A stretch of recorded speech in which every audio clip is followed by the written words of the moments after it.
بسم اللہ الرحمن الرحیم۔ میں اس دنیا میں ان بدقسمت لڑکیوں میں سے ایک تھی جن کے والدین بچپن میں ہی وفات پا گئے تھے، جو اپنی ممانی کے رحم و کرم پر تھی۔ ماموں بھی کچھ خاص مہربان نہیں تھے، لیکن کبھی کبھی خیال رکھ لیتے تھے۔ اپنی بیٹیوں کو مجھ سے زیادہ محبت دیتے تھے۔ ماموں کی زیادہ زندگی نہیں تھی، اس لیے وہ جلدی اللہ تعالیٰ کو پیارے ہو گئے۔ ماموں کے فوت ہونے کے بعد ممانی نے اپنا اصلی رنگ دکھانا شروع کیا۔ مہربان تو وہ پہلے بھی نہیں تھی، مگر جو تھوڑا لحاظ ماموں کا کر لیتی تھی وہ لحاظ بھی ختم ہو گیا۔ انہوں نے مجھ پر ظلم کے پہاڑ توڑ دیے۔ گھر ملازمہ کو نکال کر تمام گھر کی ذمہ داری مجھ پر ڈال دی۔ اس وقت میری عمر صرف 18 سال تھی۔ جیسے ممانی بولتی میں ویسا کرتی۔ ان کا 35 سالہ بیٹا مجھ پہ فدا ہو گیا، لیکن ممانی مجھ سے بچپن سے ہی نفرت کرتی تھی۔ اپنے شاندار بیٹی کے لیے ممانی نے جانے کتنے سپنے سجائے ہوئے تھی۔ وہ اپنے بیٹے کے لیے کسی اونچے خاندان سے ڈاکٹر بہو لانا چاہتی تھی، اور میں تو ایک غریب لڑکی تھی جس کے والدین بھی نہیں تھے اور جس کو جہیز کے نام پر کچھ ملنا بھی نہیں تھا۔ ایک واحد خوبی میرے پاس تھی، وہ تھا میرا حسن۔ میں انتہائی حسین تھی، اتنی زیادہ حسین کہ جب بھی میں آئینے میں خود کو دیکھتی تو حیران ہو جاتی کہ واقعی یہ میں ہوں۔ میں اپنے چہرے پر ہاتھ رکھ کر حسن کو دیکھتی رہتی، مگر میرا حسن گھر کی ہی نظر ہو گیا۔ اس کا بیٹا میرے حسن کا دیوانہ ہو گیا۔ اس نے کہا میں شادی کروں گا تو صرف اسی سے کروں گا، ورنہ نہیں کروں گا۔ 2 سال تک وہ میرے پیچھے پڑا رہا۔ آخر کار سارا الزام مجھ پہ آ گیا کہ میں نے ان کو پھانسا ہے۔ میں ہر وقت ڈری سہمی رہتی، دعا کرتی کہ میری شادی ہو جائے تو میں اس عذاب سے نکل جاؤں۔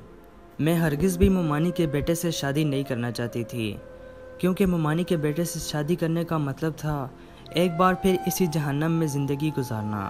میں ہمیشہ کے لیے اس گھر کو چھوڑ کر جانا چاہتی تھی اور واپس نہیں آنا چاہتی تھی۔ اسی دوران میرے لیے ایک رشتہ آیا۔ ممانی نے فوراً ہاں کر دی۔ چٹ منگنی پٹ بیاہ ہو گیا۔ ان لوگوں نے جہیز کے نام پر 1 روپیہ بھی نہیں لیا تھا۔ میرے کپڑے بھی ان لوگوں نے ہی بنا کر دیے تو میں بہت خوش ہوئی۔ مجھے اتنا اچھا سسرال ملا جن کی کوئی ڈیمانڈ نہیں ہے، لیکن شادی کی پہلے رات ہی میری ساری خوشیاں ہوا ہو گئی۔ میرے شوہر کے بارے میں ایسی خبر معلوم ہوئی کہ میرے پیروں تلے زمین نکل گئی۔ میں دلہن بیٹھی ولید کا انتظار کر رہی تھی۔ ولید کمرے میں داخل ہوا، لیکن مجھے نہ جانے کیوں کسی انہونی کا احساس ہوا۔ اس نے مجھ سے سوال کیا تم دکھنے میں کیسی ہو؟ خود گھونگھٹ پلٹ کر دیکھ لیں۔ وہ زور زور سے ہنسنے لگا۔ مجھے اس کا اس طرح سے ہنسنا سمجھ نہیں آیا۔ میں نے خود ہی اپنا گھونگھٹ اٹھایا۔ وہ سامنے دیکھ رہے تھے، میری طرف دیکھ ہی نہیں رہے تھے۔ میرا دل ڈوب گیا۔ میں نے ان سے حیران ہو کر پوچھا آپ مجھ سے ناراض ہیں یا اس شادی سے خوش نہیں ہیں جو مجھے دیکھ نہیں رہے؟ وہ پھر سے ہنسنے لگا۔ مجھے اس کے رویے سے کچھ عجیب سا محسوس ہو رہا تھا۔ میں سمجھنے سے قاصر تھی۔ مجھے محسوس ہو رہا تھا کہ وہ اس شادی سے ناخوش تھے، شاید کسی اور کو پسند کرتے تھے۔ ان کی شادی مجھ سے زبردستی کروائی گئی تھی، اس لیے وہ ہنس رہے تھے۔ میں نے ان سے سوال کیا کہ کیا کسی اور کو پسند کرتے تھے، تو وہ مجھ پر پھر ہنسنے لگا۔ اب تو میرا دماغ خراب ہونے لگا تھا کہ یہ کیا طریقہ ہے۔ میرا دل تو جیسے کسی گہری کھائی میں جا اترا۔ میری کوشش تھی کہ یہ ایک بار میرا چہرہ دیکھ لے تو یقیناً اس لڑکی کو بھول جائیں گے جس سے وہ محبت کرتے تھے، یا کوئی اور بات بھی ہوئی تو میرا چہرہ دیکھنے کے بعد سب بھول جائیں گے، کیونکہ میں اتنی خوبصورت تھی۔ مگر وہ سامنے ڈریسنگ ٹیبل کی طرف دیکھ رہے تھے۔ میری طرف نظر اٹھا کر دیکھنا بھی گوارا نہیں سمجھا۔ میں تو سوچ کر آئی تھی کہ میں اپنی سسرال کی اتنی خدمت کروں گی کہ مجھے واپس نہ جانا پڑے۔ وہ کہنے لگا کیا تمہیں کسی نے بتایا نہیں کہ میں دیکھ نہیں سکتا؟ مجھے لگا وہ مذاق کر رہا ہے۔ میں نے کہا ولید یہ مذاق کا وقت نہیں ہے، مجھے اس طرح کا مذاق بالکل بھی پسند نہیں۔ آج کے بعد میرے ساتھ ایسا مذاق نہیں کرنا، میں برداشت نہیں کروں گی۔ اللہ آپ کی آنکھوں کا نور سلامت رکھے۔ آپ کی محبت تو میرے لیے عبادت جیسی ہے۔ وہ پھر ہنسنے لگا اور کہنے لگا یہ دنیا بہت بے وفا ہے۔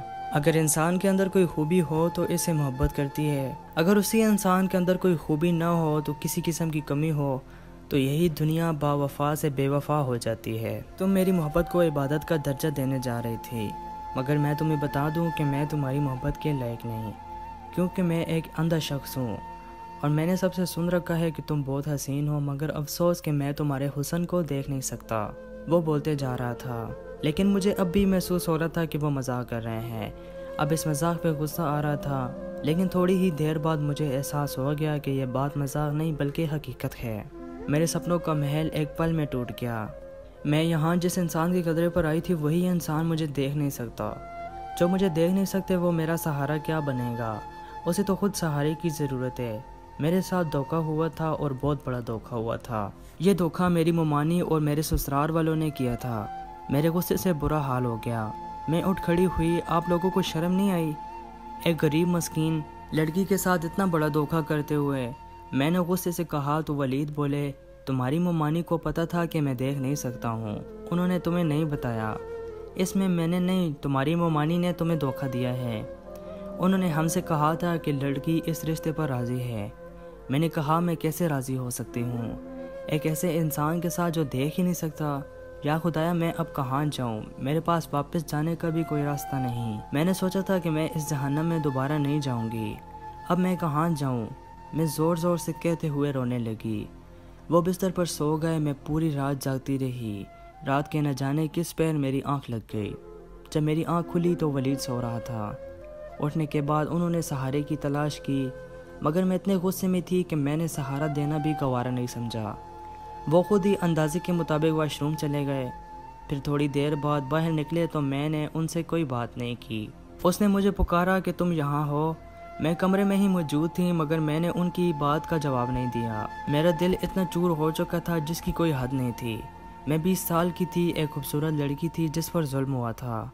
میری حالت کا اندازہ لگانا دوسرے کے لیے مشکل تھا۔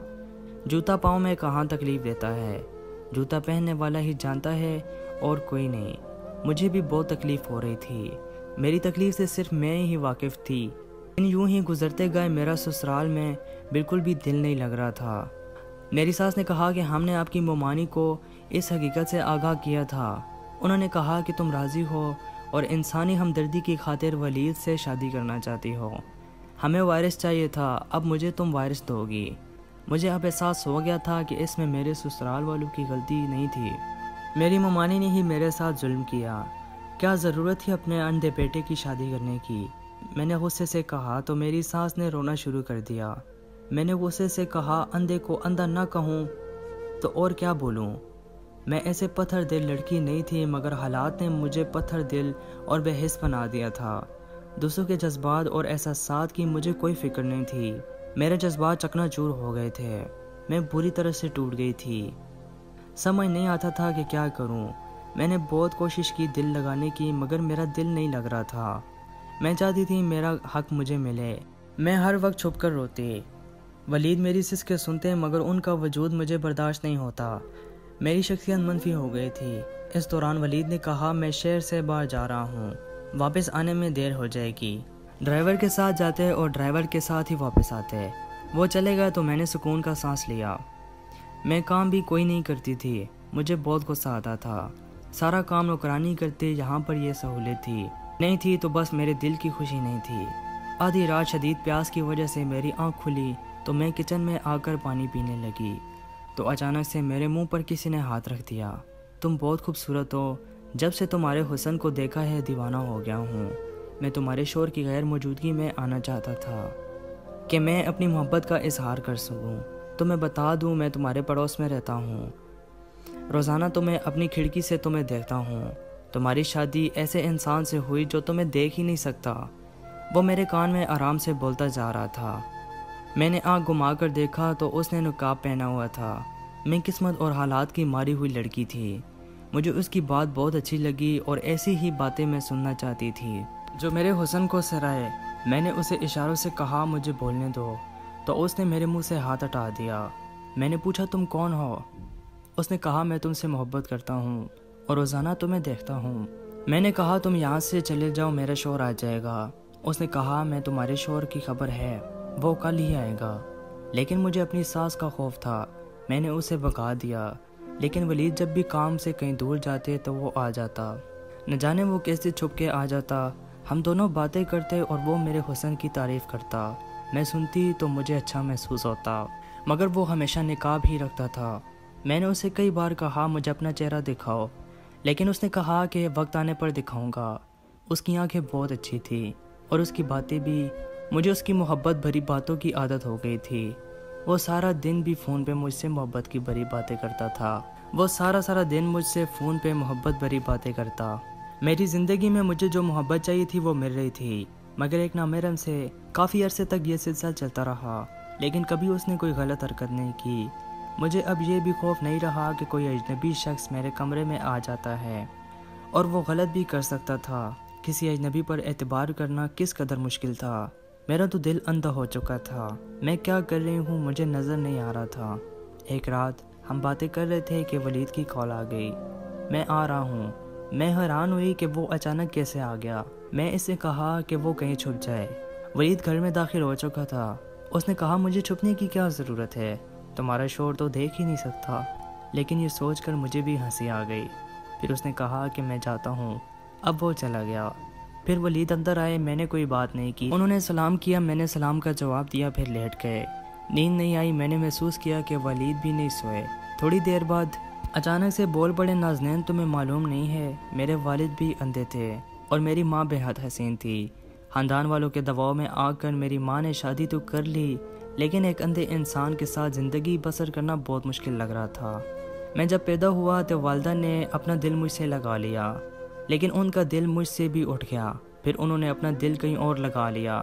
ابا کی غیر موجودگی میں ایک شخص ہمارے گھر آتا اور میری ماں اس سے باتیں کرتی رہتی تھی اور میں سنتا تھا مگر کچھ کہتا نہیں تھا۔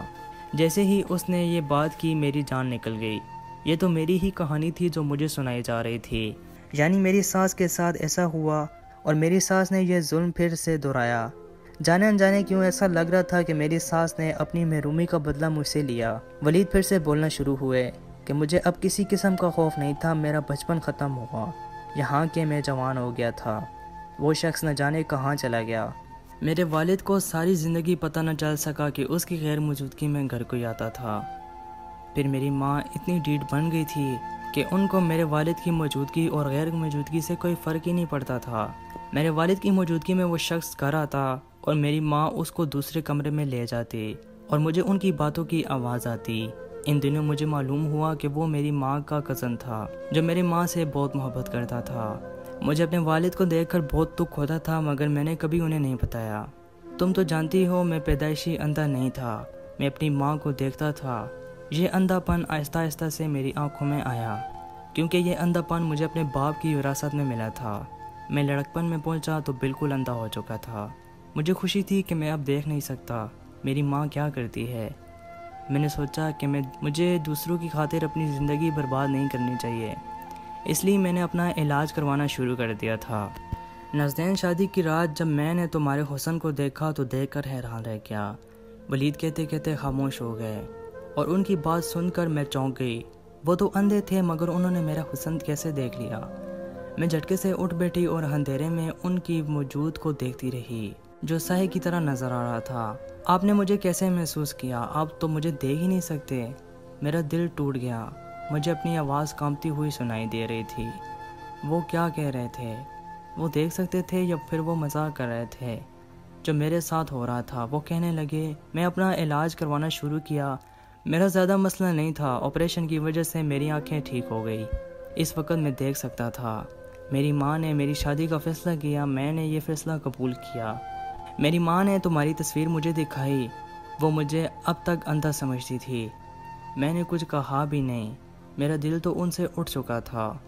جب ہماری شادی ہوئی تو میں دیکھ سکتا تھا، لیکن میں یہ دیکھنا چاہتا تھا کہ تم کس طرح کی بیوی ثابت ہوتی ہو۔ لیکن تمہارا رویہ دیکھ کر مجھے بہت افسوس ہوا اور میں نے تمہیں چھوڑنے کا فیصلہ کر لیا تھا۔ تمہارے سامنے میں نے اندھا پن کا ڈرامہ صرف 1 مہینہ ہی کیا اور 1 ہی مہینے میں تم نے مجھے چھوڑ کر اپنا عاشق بھی بنا لیا۔ ولید کی یہ بات سن کر میرے پیروں تلے زمین نکل گئی۔ نازنین وہ نقاب والا لڑکا اور کوئی نہیں میں ہی تھا۔ یہ سن کر میرے ہوش اڑ گئے۔ سمجھ نہیں آ رہا تھا کہ میں کیا کروں۔ آپ نے میرے ساتھ ایسا کیوں کیا؟ ولید نے اٹھ کر لائٹ آن کی اور وہ ہی نقاب دراز سے نکالا اور اپنے منہ پر پہن لیا۔ میں نے دیکھا یہ وہی شخص ہے جو مجھ سے ملنے آتا تھا۔ میں کس قدر اپنے شوہر سے نفرت کرتی تھی۔ نازنین، کیا میں شادی کے بعد کسی حادثے میں اندھا ہو جاتا تو کیا تم مجھے چھوڑ کر کسی اور سے رابطے کرنے لگتی؟ ولید کے اس سوال نے مجھے بہت شرمندہ کیا۔ میرے پاس بولنے کو کچھ نہیں تھا۔ دل کر رہا تھا زمین پھٹ جائے اور میں اس کے اندر سما جاؤں۔ مجھے اس نقاب پوش سے محبت ہو گئی تھی، مگر وہ میرا شور ہی تھا۔ میں تم سے ناراض نہیں ہوں، میں حالات کا مارا ہوا انسان تھا جس نے اپنی ماں کی بے وفائی دیکھی تھی۔ اس کے بدلے میں ایک معصوم لڑکی کو اسمارا تھا۔ میں تمہیں معاف کرتا ہوں، تم نے ایک اجنبی سے بات کرتے ہوئے بھی خود کو حفاظت میں رکھا۔ میں نے تمہاری پاکیزگی دیکھ لی ہے، تمہارے اندر کوئی برائی نہیں تھی۔ نازنین تم مجھے معاف کر دو، غلط تم نے میرے ساتھ نہیں بلکہ میں نے تمہارے ساتھ کیا۔ میں روتے ہوئے ان سے لپٹ گئی۔ میں نے آپ کو معاف کر دیا۔ انسان خطا کا پتلا ہے۔ مجھے احساس ہو رہا تھا کہ ولید اندھے نہیں تھے بلکہ میں اندھی تھی۔ میں نے اللہ کا شکر ادا کیا۔ دوستو، مزید سچی کہانیاں سننے کے لیے محمد اسماعیل وائس چینل کو ضرور سبسکرائب کریں اور ساتھ میں دیے گئے بیل پر کلک کریں۔